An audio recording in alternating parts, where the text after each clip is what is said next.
안녕하세요. 파타야 망고TV입니다. 2020년 4월 27일 태국 코로나19 관련 소식입니다. 누적 유증상자 2248명 추가되어 55,486명, 누적 확진자 9명 추가되어 2,931명, 치료 중 환자 270명, 누적 완치자 15명 추가되어 2,609명, 누적 사망자 1명 추가되어 52명입니다.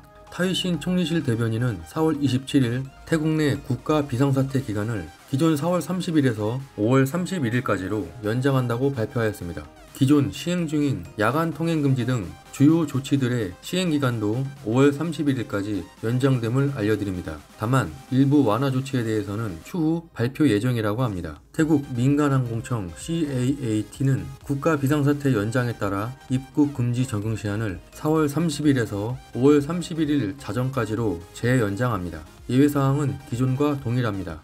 태국 정부는 5월 내 모든 연휴를 다음 발표 시까지 연기하는 방안이 합의되었다고 합니다. 이 결정은 4월 28일 내각회의에서 승인될 경우 다음 4가지의 연휴가 연기됩니다. 보건부는 코로나 확산세가 안정되어가는 일부 지역에 대해 조치 완화를 제안하였으며 락다운 완화의 모든 결정권은 각 지역의 주지사에게 있다고 하였습니다. 미용실과 같은 필수 영업장들은 우선 조치 완화할 계획이며 유흥업소, 격투기 경기장 등 다중이용시설은 개방 불가입니다. 개인 플레이가 가능한 골프장 등은 여러 안전조치들의 확인이 필요합니다. 정부는 점차적으로 조치 완화를 할 것이며 노점 식당, 이발소, 시장, 백화점을 영업 재개할 예정이라고 합니다. 총리는 한 달 동안 비상사태령을 잘 따라준 국민들께 감사하다는 말을 전하며 앞으로 총 4단계에 걸쳐 조치 완화를 하겠다고 하였습니다. 태국 관광청은 올해 태국 방문 관광객 수는 작년 대비 60% 줄어든 1,600만 명이며 관광 수입도 2019년 1조 9천억 바트에서 올해는 1조 바트에 그칠 것으로 전망한다고 합니다. 공중보건부는 사립병원 및 개인병원에서 무허가 코로나 선별검사를 하지 말 것을 경고하였습니다. 공중보건부 발표에 따르면 지정된 국립병원 외에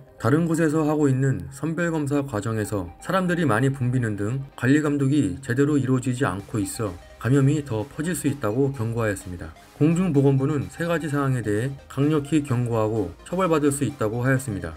1. 공중보건부에서 지정한 국립병원과 정부에서 지정한 곳 외에는 선별검사를 금지한다. 병원 관리자는 통제를 안 한 것으로 간주하여 유죄가 된다. 2. 선별검사 시 의료 전문가 및 의료기술자 외 다른 사람이 의료 행위에 지원 및 가담하는 경우를 금지한다. 공무원, 병원 관계자 등이 이에 해당된다. 3. 의료 전문가가 공중보건부의 사전 승인 없이 하는 의료 행위 및 면허가 없는 사람의 의료 행위를 금지한다. 의과대학 학생 등이 이에 해당된다. 위 사항들을 위반하면 최소 1년에서 3년 이하의 징역 또는 2만 바트에서 6만 바트의 벌금을 부과하거나 병가할 수 있습니다. 4월 24일 녹에어의 한 승객이 자신의 페이스북에 비행기 탑승 과정과 좌석 배치에 관련해 사회적 거리두기가 부족하다며 우려를 나타내는 사진을 게시했습니다. 하지만 공항에서의 사회적 거리두기 관련 필수 조치는 5월 1일부터 시행됩니다. 이에 교통부 장관은 녹에어 최고 경영자에게 안전 기준에 따른 좌석 간 거리 유지에 대해 조치를 개선하라는 경고 서한을 보냈습니다. 항공사와 승객들에 대한 조치는 다음과 같습니다. 1. 승객 수용 인원은 최대 70%까지 제한합니다. 2. 90분 이상의 비행 시 마지막 2줄의 좌석은 비워두어야 합니다. 3. 모든 승객은 마스크를 착용해야 탑승이 가능합니다. 4. 코로나 확산 방지를 위해 기내에서 식품 및 음료는 판매 금지입니다. 교통부 장관은 녹에어 담당자를 불러 이 문제에 대해 논의했으며 사회적 거리두기를 무시하는 항공사는 1차 경고 후 문제가 지속되면 운항이 중단될 것이라고 하였습니다. 공중보건부에서는 코로나19 예방을 위한 마사지숍, 스파 및 뷰티 클리닉에 대한 새로운 지침을 내렸습니다. 보건부의 규정을 엄격히 준수하며 업소는 청소 주기를 늘리고 고객이 사용한 쿠션 커버 및 베개 커버는 사용 시마다 교체합니다. 마사지숍과 스파에서는 각각 베드당 커튼이 있어야 하고 발 마사지의 경우 발 쿠션은 손님과 1.5m 떨어져야 합니다.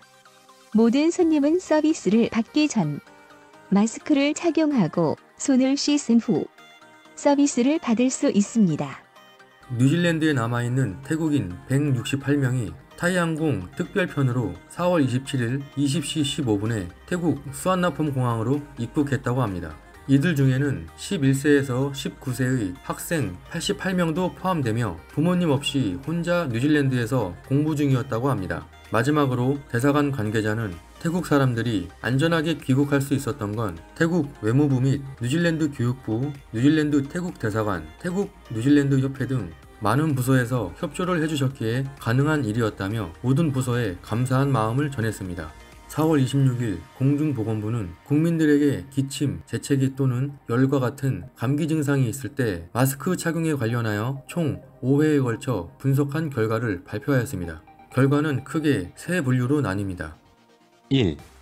기침, 재채기 및 콧물과 같은 열과 감기 증상이 나타난 후 마스크 착용 82.9%. 2. 항상 마스크를 착용 11.7%. 3. 기침과 재채기 같은 증상이 있어도 마스크 미착용 4%. 기타 1.4%. 분석 결과 여러 감기 증상이 있음에도 4%는 마스크 착용을 안 하는 것으로 나타났습니다. 보건부는 이 같은 행동은 국가와 주변 사람들에게 큰 위험 요소가 될 수 있는 행동이라고 전했습니다. 한 유명 교복 브랜드 업체에서는 코로나 사태로 인해 의료용 마스크가 턱없이 부족하다는 걸 알고 교복 생산을 중단하고 하루에 5만 장을 목표로 마스크 제작을 하게 되었다고 합니다. 이 업체는 전국에 있는 병원과 의료진들에게 먼저 20만 개의 마스크를 무료 배포하고 지속적으로 필요한 경찰, 군대 등 위험한 업무를 수행하는 일반인과 직원들에게도 무료로 제공할 예정이라고 합니다. 4월 27일 젠파카라는 태국인은 호주 시드니 자가격리 시스템에 대해 자신의 경험을 공유하였습니다. 호주에 도착하자마자 선별 검사를 통해 온도 측정을 하고 몸을 소독하고 자가격리 시설로 이동하였습니다. 그곳은 4성급 고급 호텔로 모든 층에는 2명의 경찰관이 있으며 호텔에는 간호사분들이 계십니다. 언제든지 전화 통화가 가능합니다. 저는 호주에서 30년 넘게 살았지만 이 호텔은 너무 비싸서 이용한 적 없습니다. 자가격리 중 첫 식사는 연어 샐러드, 빵과 과일을 먹었고 저녁에는 고기 스테이크가 나왔으며 외부 음식을 주문해서 먹을 수도 있습니다. 자가격리 기간이 끝나면 750 호주 달러 한화약 57만 원의 지원금을 받을 수 있습니다. 이곳 법률은 매우 엄격합니다. 자가격리 장소를 이탈하게 되면 11,000 호주 달러 한화 831만 원의 벌금이 부과되며 흡연을 하다 적발 시 1,100 호주 달러 한화 약 83만 원의 벌금이 부과됩니다. 저는 이런 곳에서 호화롭고 편안하게 자가격리를 하면 14일 동안 탈출하지 않을 것 같습니다. 4월 26일 찌라왓이라는 여성이 페이스북에 올린 사연입니다.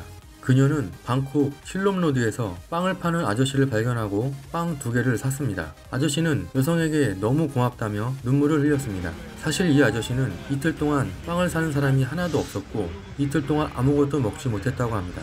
그 말을 들은 여성은 빵을 더 달라고 했지만 아저씨는 눈물을 흘리며 더는 괜찮으니 됐다면서 끝까지 빵을 더 팔지 않았습니다. 참고로 실롬은 방콕 비즈니스의 중심지로 늘 활기가 넘치고 여러 종류의 길거리 음식이 많아 다양한 태국 음식들을 맛볼 수 있는 곳입니다. 하지만 코로나 사태로 인해 많은 분들이 재택근무를 하면서 거리에는 사람들이 없고 생계를 위해 나온 노점상들은 하루하루 힘들게 버티고 있습니다. 4월 24일 라차부리 랑부아에서 일어난 사건입니다. 카오손이라는 닭 농장을 하는 주인은 평소와 같이 아침에 농장을 돌다가 황당한 것을 목격하였습니다. 그것은 변압기에서 닭 농장 쪽으로 연결된 구리 와이어선이 끊어져 있고 총 4줄 약 80m가 도난당한 것입니다. 무게만 해도 어마어마해서 혼자 할 수 있는 범행이 아니며 범인은 4명 이상으로 추측한다고 합니다. 그리고 구리선 절단 시 바로 감전될 수 있는 위험한 상황이라 전문가가 아니면 할 수 없는 범행이라고 말했습니다. 도난당한 피해액은 약 25만 바트, 944만원 정도라고 합니다. 농장 주인은 마을 이장에게 먼저 알렸고 경찰서에 신고 접수하였습니다. 저희 망고TV의 태국 코로나19 관련 소식은 계속됩니다. 구독과 좋아요 부탁드립니다. 지금까지 파타야 망고TV였습니다. 감사합니다.